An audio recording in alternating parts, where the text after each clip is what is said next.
평화가 선언만으로 대화만으로 이루어진다고 생각하지는 않으시죠? 일부러 도발을 자극해서. 아니 제가 질문에 답변하시면 됩니다. 평화가 대화와 선언만으로 성취되는 것이라고 생각하지는 않으시죠? 햇볕 정책은 강력한 국방력을 제 질문에 대한 바탕으로 답변을 자꾸 실현됐습니다. 회피하지 마시고요. 제가 질문에 대한 답변을 안 하시고 자꾸 회피하시잖아요. 평화가 선언과 대화만으로 성취되는 것이라고 생각하지 않으시냐고 묻습니다.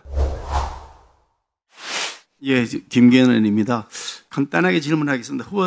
후보자께서는 북한이 우리 대한민국의 주적이다라는 의견에 동의하십니까? 동의하지 않습니다. 그럼 북한은 주적이 아니고 우리의 적도 아닌 겁니까? 위협입니다. 위협일 뿐인 것입니까? 단순하게 북한이 핵무장을 하고 있고 언제인지 우리를 향해서 방사포, 미사일 다 쏠 수 있는 상황임에도 불구하고 위협일 뿐이다 이렇게 인식하고 계신 겁니까? 저는 쏠 필요가 없는 상황을 만들어 가는 것이 우리 정부가 할 일이라고 생각합니다. 충분히 만들 수 있습니다. 금강산을 200만 명이 다녀오고 개성공단에 제가 질문에 대한 답변을 했어요. 제 질문 시간이니까요. 북한이 선의로 안 쏠 거라고 믿으라고 하시는 거니까 황당하다는 말씀을 드리는 거고요. 다 좋습니다. 북한에 무인기나 유인기나 인공위성이나 보내어서 북한의 동향을 살피는 것이 불법입니까? 정전협정 위반입니다. 북한에 그러면 무기로 정찰하는 것은 안 되는 겁니까? 정전협정 위반입니다. 앞으로도 정찰하면 안 되는 겁니까? 그리고요, 이것을 정찰하면 계엄의 수단으로 쓰려고 한 그 의도가 너무 천인공노하기. 의도는 후보자 생각인 거고요. 외환적 수사단에서 밝혀질 겁니다. 군사적 목적에 의해서 북한이 어떤 동향을 보이고 있는지 전혀 관찰하지 않아야 된다고 생각하시는 겁니까? 인공위성도 있고 고고도 정찰 위성도 있습니다. 고고도 정찰은 고고도 적어도는 안 되는 정찰 겁니까? 비행도 있습니다. 휴민트도 있고. 그럼 북한의 동향을 탐지 않고 북한이 선의만 믿고 있자 이런 말씀이신구만요. 그렇지 않습니다. 좋습니다. 평화가 선언만으로 대화만으로 이루어진다고 생각하지는 않으시죠? 일부러 도발을 자극해서. 아니 제가 질문에 답변하시면 됩니다.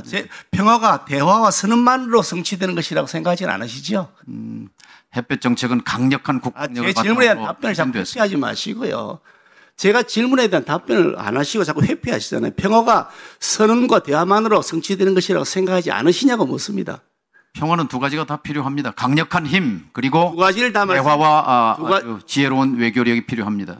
북핵이 이미 벌써 확실하게 말씀하신 것처럼 확실하게 확정되어 있고 그것이 북한의 핵 독점이 되어 있는 이 시점에 힘의 균형을 이루지 않고서 대화와 선언과 외교만으로 항구적인 평화가 이루어질 것이라고 생각하신다는 겁니까?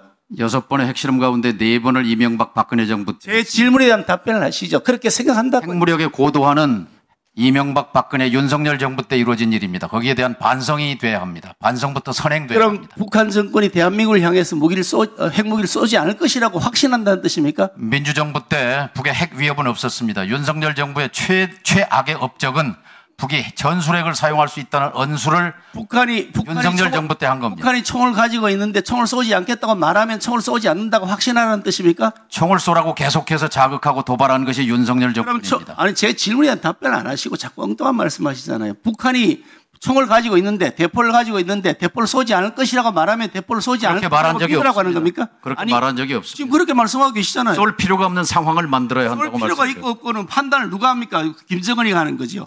후보자가 판단합니까? 김정은이 우리 국민이 판단합니다. 참 그렇게 이 평화가 왔다고 말로 해서 평화가 온다고 생각하시니까 답답하다는 뜻입니다. 전작권 환수 자료 한번 보여보시죠. 이게 전작권에 관해서 이재명 대통령께서 대선 후보 시절에 했던 얘기입니다. 2021년인데요. 최대한 신속하게 전시작전권을 환수해야 된다. 그러면 그냥 환수하면 되지 무슨 조건을 거쳐서 무슨 능력이 검증되면 환수하겠다는 것이냐라고 얘기한 바가 있습니다. 위성락 안보실장이시죠. 이번에 미국 갔다 오면서 우리 정부가 주한미군의 규모, 전시작전 통제권 전환 등도 포괄적 협상 카드로 놓고 있느냐라고 한 질문에 대해서 국방비를 포함해 논의 대상 중에 하나 이야기했습니다. 그 밑에 자료도 보시면 마찬가지고요. 국회 국방위원장 재직 시절에 했던 말입니다. 안규백 후보자. 전작권이 환수되더라도 우리의 방위태세 변화가 없다.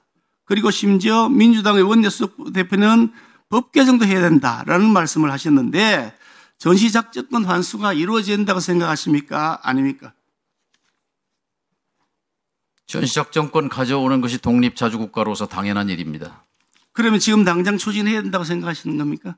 노무현 정부 때 2012년이 목표였고 이명박 정부가 2015년으로 늦췄고 박근혜 정부는 이것을 조건을 달아서 다음 절에 연기했습니다. 보이시죠. 이제 조건부 작전권 환수가 아니라 원칙에 충실해야 합니다. 그 앞에 자료 보여주시죠. 그 앞에 자료. 예. 전시작전권을 환수하면 국민들이 감당해 폭풍에 가는 겁니다. 저출산과 인구구조 변화로 인한 경력자원 감소 때문에 현재 18개월 공고해야 될 것이 24개월 이상으로 늘어날 것이다. 그리고 코리아 디스카운트가 심하게 해서 외환시장과 전쟁이 불안해져서 엄청난 경제 타격을 줄 것이다. 인공위성 통신감청 온갖 군사 동향 전략 자산 운영에 대해서 다 우리 정부가 부담하게 되니까 엄청난 비용이 부담될 것이다 라는 것이 전시작전권 전환이 가져오는 후폭풍입니다. 이런 후폭풍을 다 예상하시고 다 감수할 수 있다고 생각하시고 추진한다고 하십니까? 동맹도 필요하고요. 이 자주 독립국으로서의 자존심도 필요합니다. 두 가지 다 필요합니다. 예, 수고하셨습니다.